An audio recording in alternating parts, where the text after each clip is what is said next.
Саламатсыңарбы, урматтуу кесиптештер, окуучулар жана менин каналыма катталгандар. Кайрадан көрүшкөнчө, бүгүнкү кыскача видеоролигибизде биз үй шартында туурочу тактайды маркировкаламакчыбыз, белги коймокчубуз.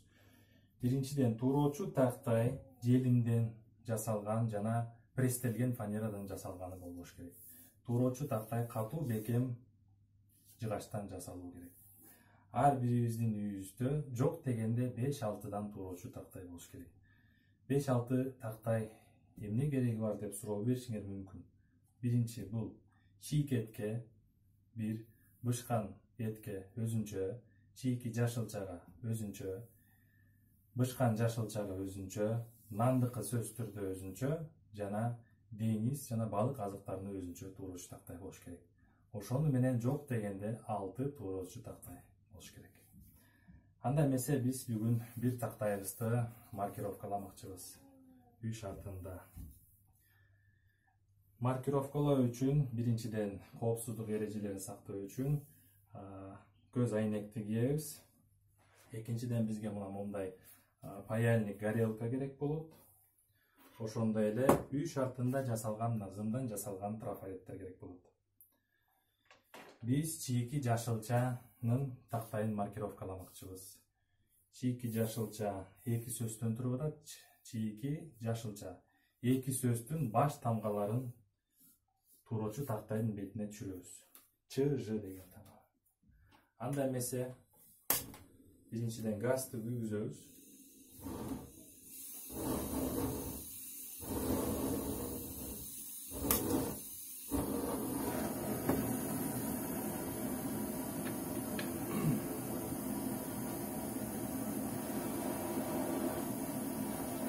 Алгач даярдалган трафареттерди ысытып даярдап алабыз.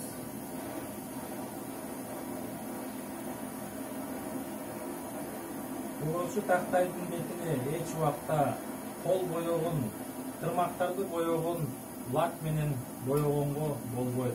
Замазка, ошондой эле краска менен боёго сунушталбайт.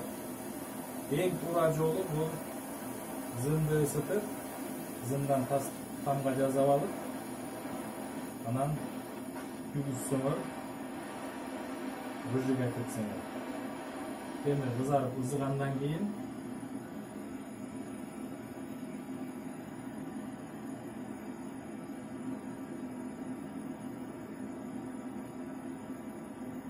мынакей чыр тамганын башы бетти.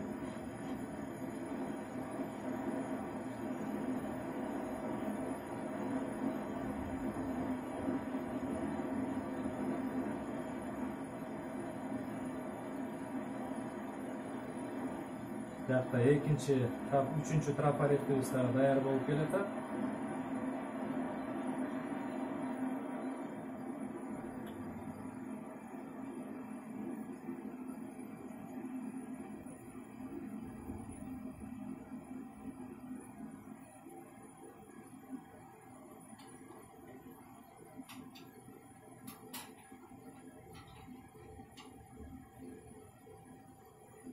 Береги жок өчүрөбүз.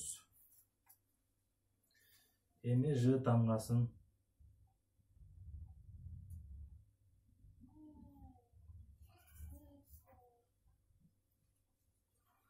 кычкачтын да жардамы керек болот.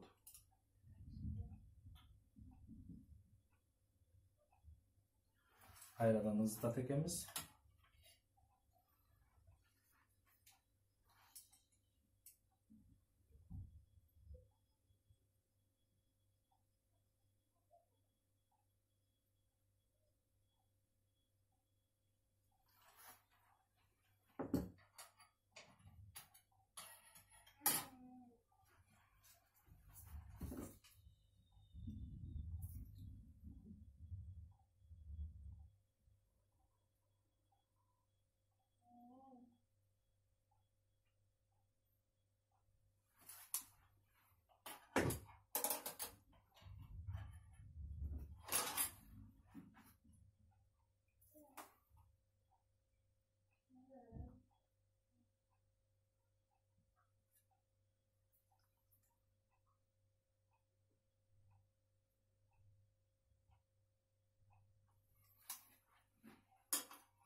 белги коюп өттүк. Мына урматтуу көрөрмандар, ЧЖ тамгасын койдук. Бул эмнени билдирет?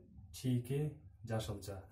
Урматтуу кесиптештер жана каналыма жазылгандар, мына ар бирөөңөр ушинтип үй шартында ушундай туурочу тактайларга белги коюп алсаңар болот.